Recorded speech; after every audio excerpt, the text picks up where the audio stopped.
د برنامه دنگ جوانا دا امی گوه بدن نیرنین جوان روجاوای کردستانه و ده هر خلاکه که دا امی میوانداره چند جوان روجاوای کردستانه بکن و نیرنین وان درباره مشارکت دست نشان کری ور بگرن. برنامه دنگ جوانان هفتیانه لسر اکران آرکه و وره بخش کرن. از محمود عیسی جواره پیشکش دکر. دم باش تماشاوان الهجا از محمود عیسی خلاکه کنوش برنامه دنگ جوانان جواره پیشکش بکن بود خلاکه ایرودا اما به هر سه میوان خورا رولا گنجن هر چهار پارچین کردستانه دناو تفگار سیاسی و دوزا کردی دا گوتو بیش بکن کومل استودیو میوانداری آرمانج امین خلق روجاوای کردستانه و هادی عزیزی خلق روجهلات کردستانه و محمد یونس خلق باشوری کردستانه کریه وان هر سه بخیراتن برنامه دنگ جوانان که هادی باندور رکفتن نف دولتی لسر فکر و رامان هر چهار پارچه کردستانه به تایبت گنجن روجهلات کردستانه چی بود؟ ئەگەر ئێمە بە پێوەری مێژوولێکی بدەینەوە لە 100 ساڵی ڕابردووی شۆڕشەکانی کوردستاندا ئێمە دەبێت چەند قۆناغ دیاری بکەین. یەکەمینیان ئەگە بگەڕێنەوە بۆ سیڤەر کە کورد دەیتوانی ببێ بە خاوەنی کیانی خۆی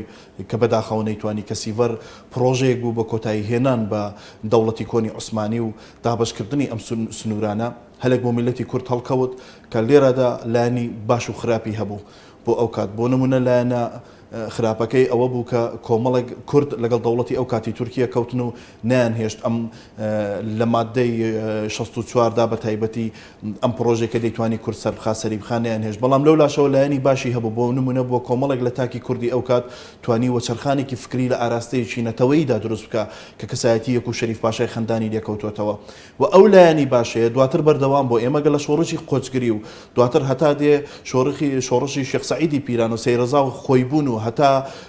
هێوی و هیوا و ژێکاف و کۆماری کوردستانیش ئێمە ئەم دۆخە باشە دەبینین کە کۆمەڵێک گەنجی کارای نەتەوەی لە ئاستی کوردستانی گەورەدا کار دەکەن ئەمە بەشێک بەشی دووهەم ئەگەر ئێمە دابەشی کەم بەم ساڵانەی کە تەکنۆلۆژیا پێشکەوتووە لە ئاستی نەتەوایەتی و لە ئاستی جڤاک و کۆمەڵگای کوردیدا تاکە کەس توانیوێتی پەیوەندی خۆی یا ئیلیتە نەتەوایەتیەکانی وەکو خۆی وەکو کاراکتەری نەتەوەی لە پارچەکانی دیکەی کوردستان ببینێتەوە و هاوخەمی لەگەڵ دەربڕێ بۆ نمونە لە ئەفرینەوە بۆ کرماشان لە کرماشانەوە بۆ کۆبانێ یا بۆ هەولێر یا بە پێچەوانە بۆ باکووری کوردستان بەڵام لە ئاستی سیاسیدا دوورکەوتنەوەکان زیاترە لەسەر ئەساسێک بە ناوی ئەرزی واقعی سیاسی و پێشبڕکێکی ناتەندروستی حیزبایەتی لە ئاستی هەموو کوردستانی گەورەدا بە جۆرێک لە جۆرەکان بۆتە هۆکاری ئەوەی کە گەنج پەراوێز بخرێ و ئەو گەنجە نەتەوەیە کە هێز و پتانسیلێکی بەهێزە بۆ کوردستان کە پەراوێز خرا ئەو کات ئەم کەسانەی کە دژی نەتەوە و دژی کیانی سربەخۆی کوردستانن هەلێکیان بۆ دەڕەخسێ کە ئەم هێز و پتانسیالانە بۆ ڕای خۆیان ڕاکێشن کەوا بوو ئێمە دەتوانین هەم بەلایانی باش چاوی لێ بکەین و هەم بەلایانی خراپ بتوانین لێکی بدەینەوە. کاکە محەممەد سەلبیاتی ڕێکەفتنە لەسەر گەنجن باشووری کوردستانی بە تایبەت سەرەتا زۆر سوپاس بۆ کەناڵەکە و بۆ جنابیشت بۆم دەرفەتە سەبارەت بە پرسیارەکەشت هەر وەکو دەزانین ڕێکەوتنامان نێودەوڵەتیەکان کە کراون لە ڕابردوو و لە ئێستاکەشدا زیاتری نەرێنی بووە لەسەر بەرژەوەندی و سامان و خاچی کوردان بۆ دابەشکاری بووە بەڵام دەکرێت ئەوەی بڵێن هەر لە فیزیاش هاتووە هەر کارێک کاردانەوەیەکی هەیە کاردانەوەکەی ئەوە بووە وای کردووە گەنجانی کورد یەکگر بن شۆڕش بکەن ئینجا شۆڕش چەکداری بیتنیان شۆڕشی مەدەنیانەوە بە قەڵەم بیناو شارەکان و چەندین ڕێپێوان و خۆپشاندان گربنەوە نمونەی چەندان شۆڕشی گەورە شۆڕشی ئەیلولما هەیە شۆڕشی گوڵانما هەیە شۆڕشی ئاگەری داخما هەیە شێخ سەعیدی پیرانما هەیە ئەمانە هەموو نمونەی ئەوەنە کە ئەم گەنجانە ئامادە نەبوونە ڕۆژێک لە ڕۆژان بستنە ژێر ئەو ڕێککەوتنامە و داگیرکاریانێک کە لەلایەن هەندێک لە وڵاتەکانەوە دەکرێت لەسەر خاچ کوردان و لەسەر سامانی کوردان و لەسەر بەرژەوەندی کوردانەوە ئەمە دەرخەری ئەوەیە گەنج ڕۆڵ و پێگەی دیاری هەبووە و یەکلایکەرەوە بووە لە ساحەکەدا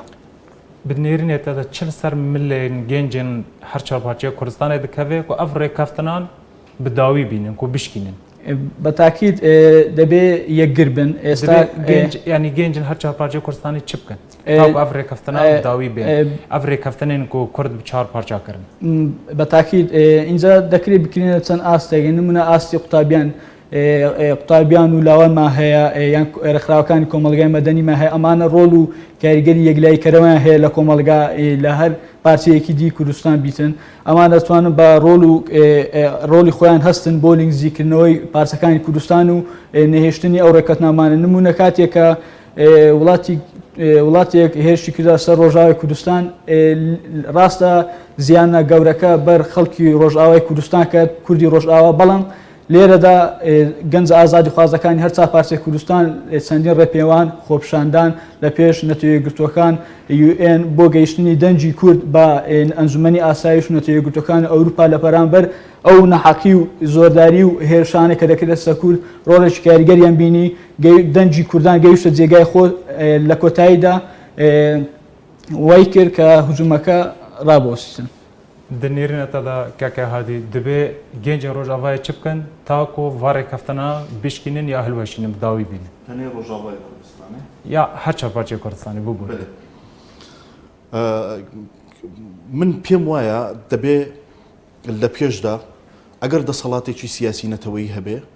جا لە ڕێی حیزبەوە لە ڕێی میکانیزمەوە لە پێشدا داڕشتنەوەیەک بکە لە هێزی گەنج لە کۆمەڵگای کوردیدا داڕشتنەوەی بۆ بکە شرۆڤەی بکە کە ئەم هێزە دەبێ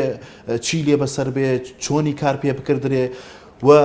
بە بڕوای من لە ئێستادا کە سەردەمی تەکنۆلۆژیە جێگای ڕاگەاندنێکی بەهێزی نەتەوەی کە لە ئاراستەی شوناسی کوردیدا لە هەموو کوردستانی گەورەدا کارکە جێگای دیارە دەسەڵاتێکی سیاسی ئابووری دەتوانێت ئەم داڕشتناوە نەبکە ئێمە هەتا ئێستاش لەسەر وەکو استراتیژی نەتەوەی لەسەر ئەو جومگانەی کە نەتەوەی پێدەناسرێتەوە هەتا ئێستا ئێمە لەسەری ساغ نەبووینەتەوە هەتا ئێستا لە هەموو ئاراستەی کوردستانی گەورەدا نەخشەیەکی جوغرافیای سیاسی حقیقی کوردستانی گەورە هەتا ئێستا کاری لەسەر نەکراوە هەتا ئێستا ناوەندێکی استراتیژی نەتەوەی لە ئاستێکی حقیقەتی نەتەوەیەتی کوردستاندا هەتا ئێستا نەیتوانیوە پێک بێت کاری تێدا بکە هەر بۆ ئەوکە ئەم ناوەندانە کاتێک کە پێکدێن ئەم کات لەو ناوەندانەدا تۆ ڕۆڵی خەڵکی کۆمەڵگاکەی خۆشە شرۆڤە دەکەی و ئەو دەم پلانی بۆ دادنەی کە لە ڕێگای استراتیژی نەتەوەی و لە ڕێگای کورد و کوردستاندا چۆن بتوانن ئەم کارکتەرانە هەڵسوورن کەوا بۆ ئەمانە پێشخانی هەیە بە بڕوای من دەکرێت و لایەنێکی دیکەش ئێمە کە باسی شوناس یا باسی معریفەی کوردی دەکەین هەتا ئێستا ئێمە لێکمان نەداوەتەوە کە ئێمە لە چه پەنجەرەیەک و لە چه دەریچەیەکی کوردیەوە بمان هەبێ چاو لە دنیا بکەین ئایا هزر و فەلسەفە و ڕامانی نێومێشکی تاچی کورد کە فکری پێ دەکاتەوە ڕۆژانە هزرینی تورکی و فارسی و عەرەبیە یا بە کوردی لە مێشکیدا شرۆڤە دەکا ئەمانە زۆر گرنگن کە بە بڕوای من هەم کۆمەڵناسی هەم مرۆڤ ناسی کوردی و هەمیش ئەوەی کە لەباری پێکهاتەی جوواکیەوە دەتوانێت ئەمانە هەموو شیکاری بۆ بکرێت و ئەو کات قۆناغ بۆ قۆناغ بتوانێت بە شێوەیەکی زانستی و بەو شێوە ڕۆژەوەی کە لە بەردەستە بتوانێت بچێتە پێشەوە هەتا شرۆڤەی ئەو هێزە بکە کاکە ئارمان ئەزێ وەرمە جەمتەژی بەتایبەت پشتی شۆڕەشە سووریە پشتی کۆشەڕەشە سووریە دەست پێ کرد گەنجێن ڕۆژاوای کوردستانی دەربدەر بوون پەنابەر بوون یان چونە ئەوروپا یان لە هەرێما کوردستانێنە یان چونە وڵاتی تورکیا یان لبنانێ یعنی هەر یەک جهەکی دەچیە چل سەر ملێ ڤا گەنجاند کەوێ تاکو ئەڤ ڕێکەفتناو بشکێنن و دو ساجی هەر چارپارچەیە کوردستانی نێزیکی هەفتە ببێ یعنی کو گەنجە هەر چارپارچەیە کوردستانی نێزیکی هەفتە بێ چل سەر ملێ گەنجاند کەوێ گەنجێ ڕۆژاوای کوردستانی مەبەستم بێگومان جوانên ڕۆژاوای کوردستانê استûna her raperînekê bûn li ڕۆژاوای کوردستانê ku em bizîvirne 2004 ê ku kolan ayînê herkandin ciwan bûn yanî dema raperîn li Qamişlû rabû ciwanên Kobanî û Efrînê dest dane wan û kanibûn karek û xebatekî baş bikin û lê piştî 2011 jî ku şûreşa Sûrî rabû ciwanên Kurd pêşî muzaheratan dabûn kanibûn armanc û em bêjin xebata Kurdê Rojavayê Kurdistanê pêş bixin lê mixabin ku va şûreşa bû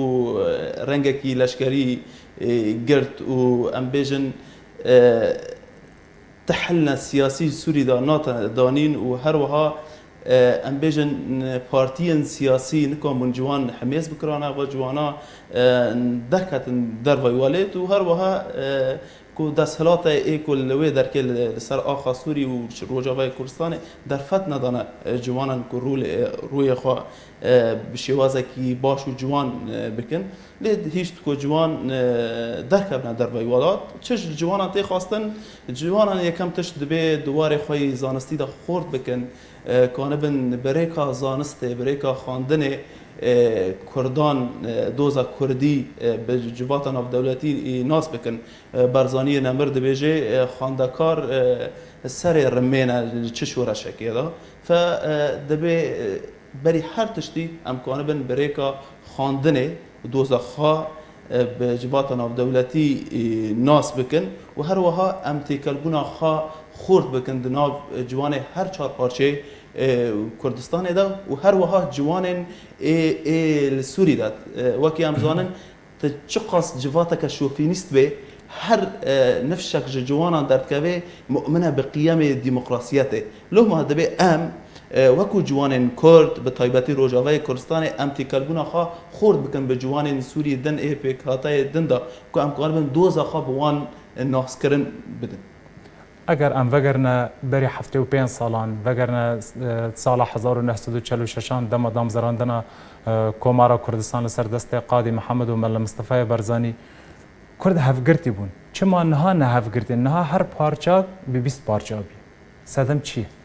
راست برای تدی کدامک کومارا کردستان ببری و بریا سرب قاضی محمد تدی مدی برزانی نمر به تبع پیشمرگان چو آلیکاریا کومارا کردستان کرد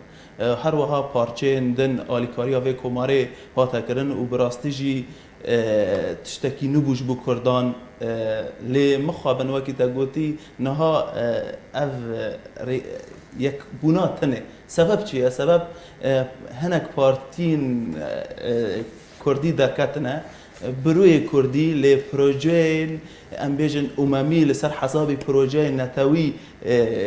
لجوات دا بلا دکن و هیچتی کو کرد ورنه پارچه کردن و هر وها دجمنین کردان دزانن کو دوزا کردی بگیشتی آستا کی بلند سر آستا ناف دولتی دا لوما به چه برین استخباراتی به چه برین دن به کاربون حتی آستا کی جواتا کردی جهب بخن که هادی د چلی دا کرد هفگرتی بون دجمن اف دجمن آبو عین دجمن بو بس کرد هفگرتی بو چما نها نه هفگرتی من سدم چی ببروای من لو ساڵانەی کە تەمەنی دەسەڵاتی داگیرکەر لە هەموو پارچەکانی کوردستان زۆر بووە و بە تایبەتی ئێمە ئەم 100 ساڵەی ڕابردووی شۆڕشەکانی کورد کە هەڵدەسەنگێنین چەندە داگیرکەر توانیوێتی لەباری تەکنۆلۆژیاوە لەباری دەسەڵاتداریەوە لەباری سیاسەتەوە خۆی بۆ پێش بخا ئێمەی کورد ئەوەندە خۆمانەوە پاشخستەوە نەتەوەی کورد و بەگشتی هەموو لایەنە سیاسیەکان وەکو حەقیقەتێکی ئاشکرا لە ناو میلەتی کوردە ئەوەندەی شەڕی یەکتریان کردو ئەوەندە شەڕی دوژمنی کوردستانیان نەکردو کورد ئاستی یەکگرتنەکەی لەو ئاستە دانیە هەر بۆیە ئاراستەی نەتەوایەتی و کوردبوونیشی ڕۆژ بە ڕۆژ کەم دەبێتەوە لە سەدەمی سیڤەر و هەتا لۆزانیش چاو لێ بکە هەتا دوای لۆزانیش هەتا پاش قۆناغی دوای کۆماری کوردستانیش ڕوخانی کۆماری کوردستان کە مێژوو دەخێنینەوە کە چاو لێ دەکەین ئەم تێکەڵاویانە قەدری جەمیل پاشا دێ بۆ کۆماری کوردستان دەیهەوێ لە ڕێی پێشەوە قازی محەممەدەوە بچێ باقرۆڤ ببینێ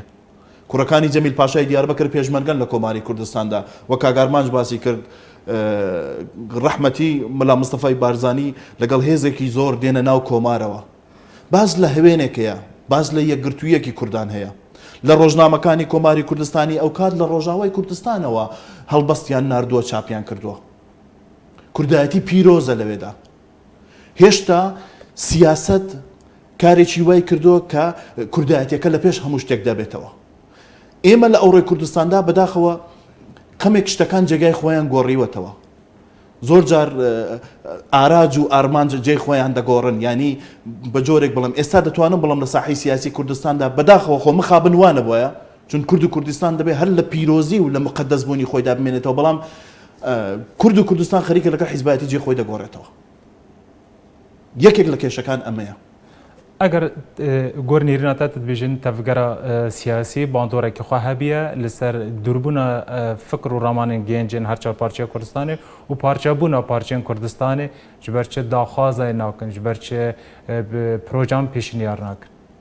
پرۆژە پێشنیار دەکردرێ من لە سەرەتای باسەکەدا باسی شتێکمان کرد هەتا ئێستا هێزی سیاسی لە هەموو کوردستاندا نەیتوانیوە شرۆڤەی گەنج بکە لە ئاستی نەتەوایەتیدا کە وەکو کاراکتەری نەتەوەی بۆ خزمەتی شۆڕشی کورد و کوردستان بتوانێ وەکو لە هەوێنەکەدا بەکاری بێنێ یەکێک لە کێشە گەورەکان ئەمەیە من نمونەت بۆ دێنمەوە ئێمە بێنینە پێش چاوی خۆمان کاتێککە شیوعیەت لەو سەری دنیاوە ئەم مارکسیستە ئینتەرناشناڵەکان نەک چەپێکی نەتەوەی کە ئەمانە دێن گەنجی کوردەبن ئەم گەنجی کووردە بێخاوەنە بۆیە دەیبا کاتێککە داعیش دێ یا فکرێکی ئیخوانی لە ئاراستەی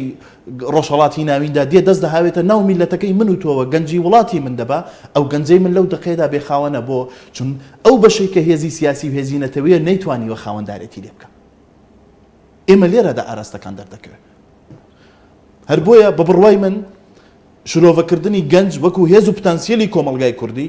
و ئەرکدارکردن و شرۆڤەکردنی ئەرکەکانی ئەمە گەلە گرینگە بۆی کە تۆ لە پرۆسەی خزمەتکردن بە ئامانجی پیرۆزی کورد و کوردستان بتوانی بەشداری پێ بکەیت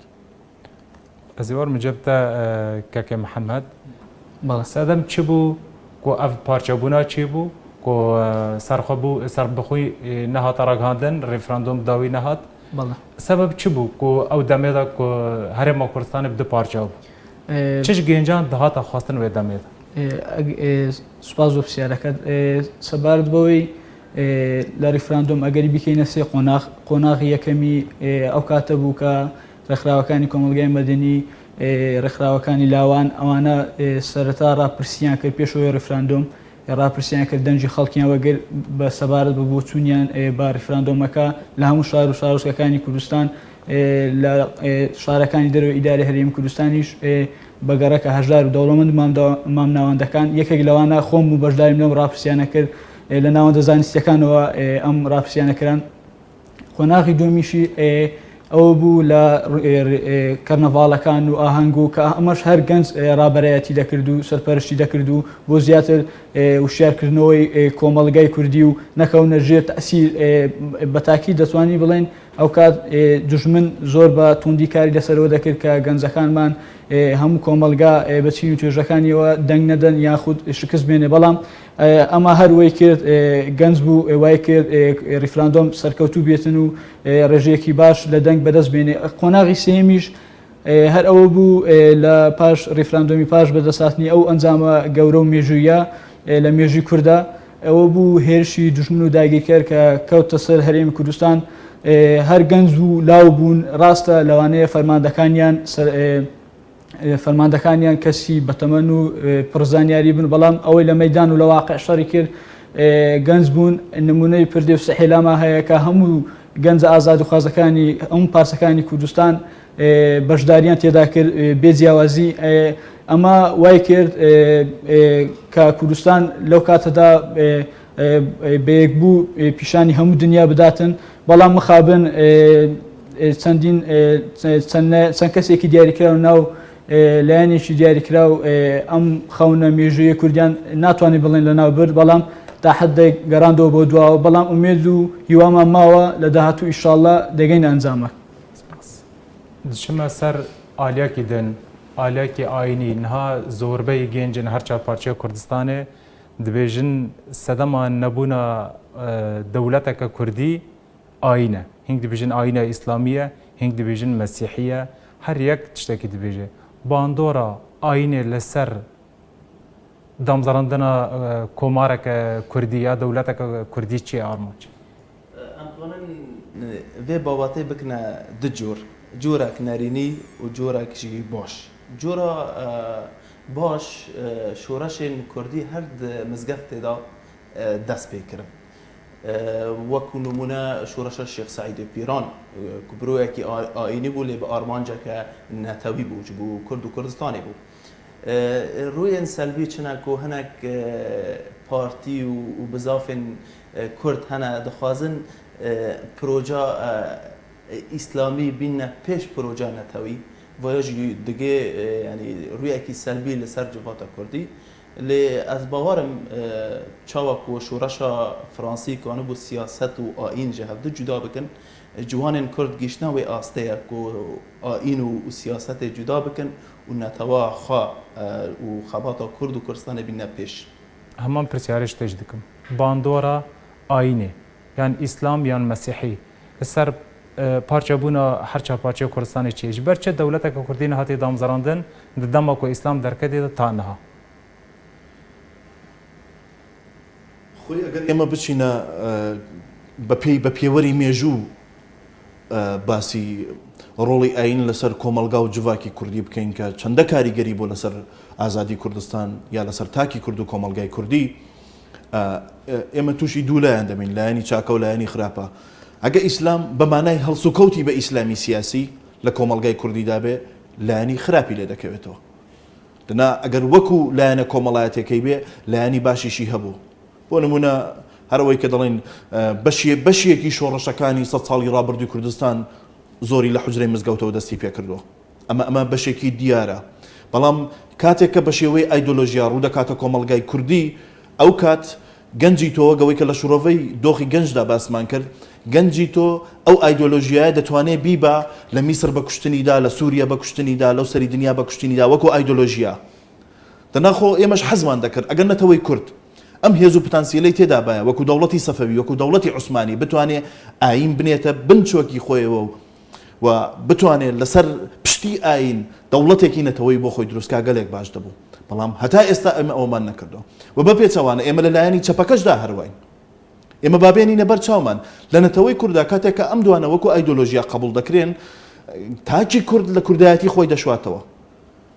هەر بۆیە من ئەگەر باسێکی ئەمانە بکەین لە چوارچێوەیەکی نەتەوەییدا بتوانێت جوان شورۆڤە بکرێ وەکو ئیسلامێکی نەتەوەیی چەپێکی نەتەوەیی کە بی هەوێت لە چوارچێوەی سنووری جوغرافیای کوردستاندا شتێک بۆ کوردکا کێشە نییە ئەگەر خزمەتێک بۆ کوردستان بێ بەڵام لە چوارچێوەی ئینتەرناشناڵ و بێ سنوورەکەیدا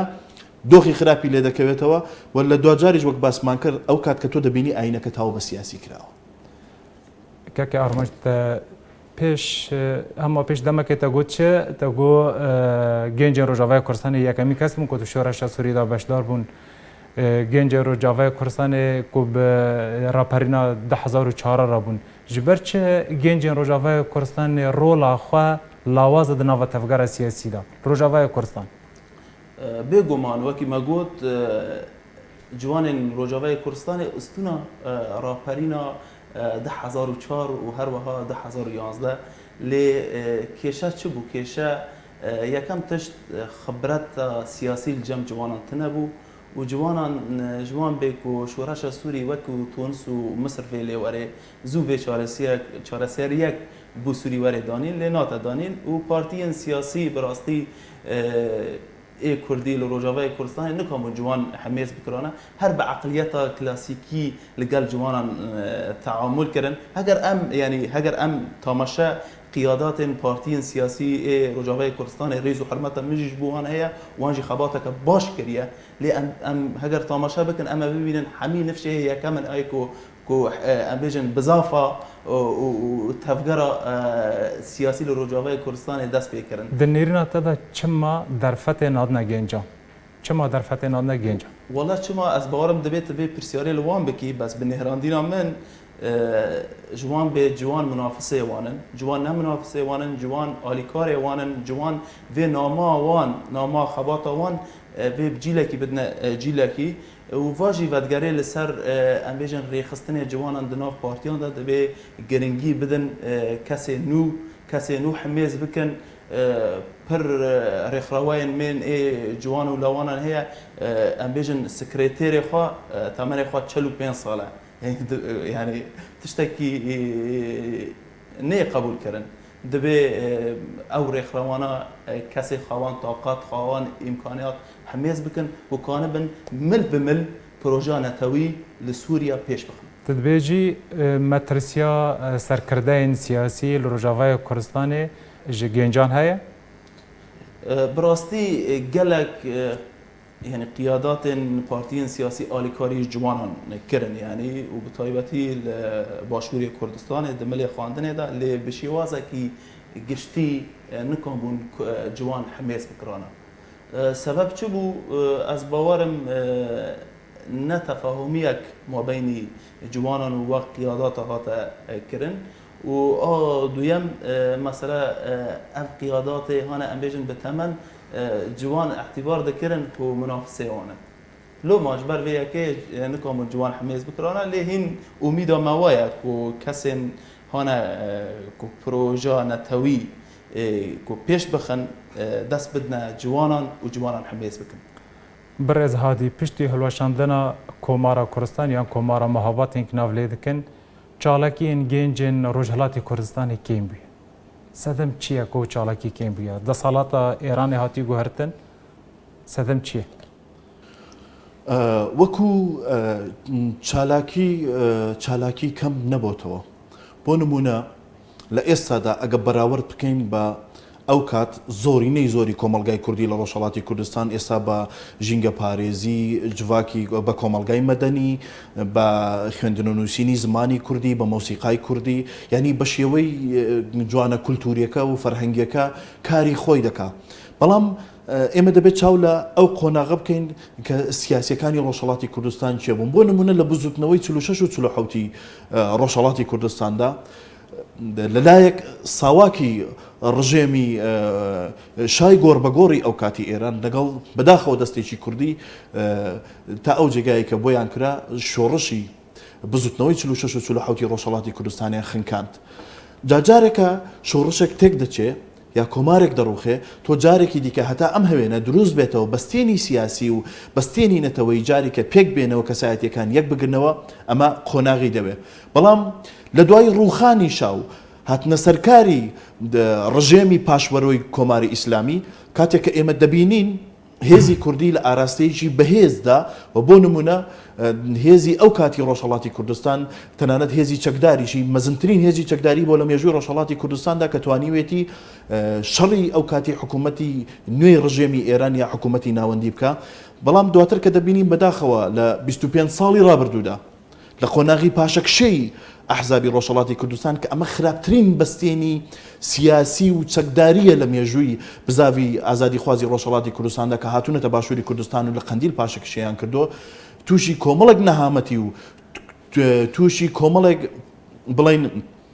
دۆخی ناخۆشی سیاسی بوون کە بە بڕوای من هەمووی لەو پاشەکشەیەدایە هەرچەند لە ئاراستەی سیاسیدا ئەوان بەشێکی دەگەڕێنەوە بۆ بەرژەوەندەکانی باشووری کوردستان بەڵام بە بڕوای من و ئەوانەی کە وەکو خۆم بیر دەکەنەوە ئەم بەستێنەی کە تێیداین وەکو گەنجەکان لە حەقیقەتدا داستان شتێکی ترە و کە هەمومان ئاواتمان دەخواست ئەوە نەبووە کە ئێستا هەیە. برێز محەممەد میژۆی هەرمی کوردستاندا gelek راپەرین شۆرەش ڕابوون بتایبەت لەسەر دەستی مەلا مستەفای بەرزانی و gelek بنگە بۆ کوردستانێکی سەربخوا دانین و داوین تشت ڕگەهاندنە ڕێفراندۆمی لەسەر دەستی سەرۆک مەسعود بەرزانی ڕاستە چ ji gêncên herêma Kurdistanê dihata xwastin ta ku referandum bi ser kevî divê gênca çi bikira wê demê de yani çi ji gênca dihata ئەگەر باس لە بارزانی نەمر بکەین هەروەکو دیارە و مێژوش شاید دەدا چەندان شۆڕشی مەزنی کردووە بۆ گەیشتن بە ئامانجەکانی گەلەکەمان لەو کات بە خەباتی چەکداری بووە جەنابیان بەڵام ئەم جارە جەنابی سەرۆک مەسعود بارزانی بە خەباتی مەدەنی و دیموکراسیانە هەنگاوێکی تری بەردێکی تری لەسەر مێژووی کوردانە و کەوتە پێشەوە کە ئەمیش ئەنجامدامی ڕفراندۆمی هەرێمی کوردستان بوو لەو کاتەدا ئەوە داواکاری لە گەنجێک کوردەکرا کە بە بەڵێ دەنگ بدەن نەکەونە ژێر کاریگەری دژمن و نەیار بەڵام گەنجی کورد زۆر لە وشیارتر بوو پێویستی بە ئاگادارکردنەوە هەبووی خۆی بوو بووە بە ئەوەی کە ڕێژەیەکی باش بینی لە ڕیفراندۆمەکە و بۆ کاریشی لە دواوە کە هێرشی کرا و سڕیش کرا بەڵام لە ئێستاشدا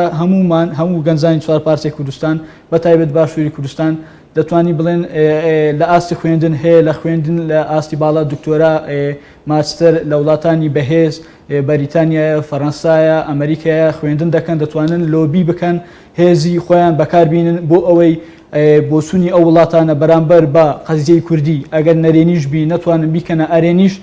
تا حدە کاڵی بکەنەوە بۆچوونیان بگۆڕن ئەمەش ڕاستە تایبەتە بە باشووری کوردستان بەڵام ئەمە پەیوەندی بە هەموو پارچەکانی کوردستانەوە هەیە، پەیوەندی بە هەموو تاکێکی کوردەوە هەیە. نامایەتەی داوی گوتناتە گەنجە هەر چارپارچەی کوردستانی ڕەچی. هیوادارم گەنجی هەر چوار پارچەی کوردستان یەک دەست و یەک بن، دوور بن لە ژێر کاریگەری دژمن و نەیار. بەڕاستی زۆر بە توندی کارمان لەسەر دەکەن، بەڵام دەبێت ئێمە وا بکەین حزبی فکری سیاسی و ئەمانە زۆر کارمان لێ نەکاتن و ڕاستە هەر یەکە لە ئێمە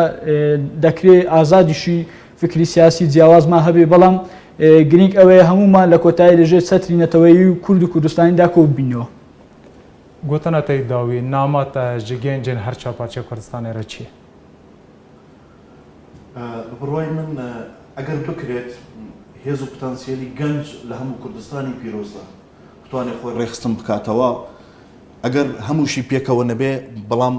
دەکرێت لە هەر بەشەی کوردستاندا ئاراستەی نەتەوایەتی ئەوەندە بەهێز بکردرێکە چیتر ئێمە مەجال نەدەین بە داگیرکەرانی کوردستان بۆی کە تەمەنیمانەوەی خۆیان لە کوردستاندا درێژ بکەنەوە بە شەڕی ڕەوانی،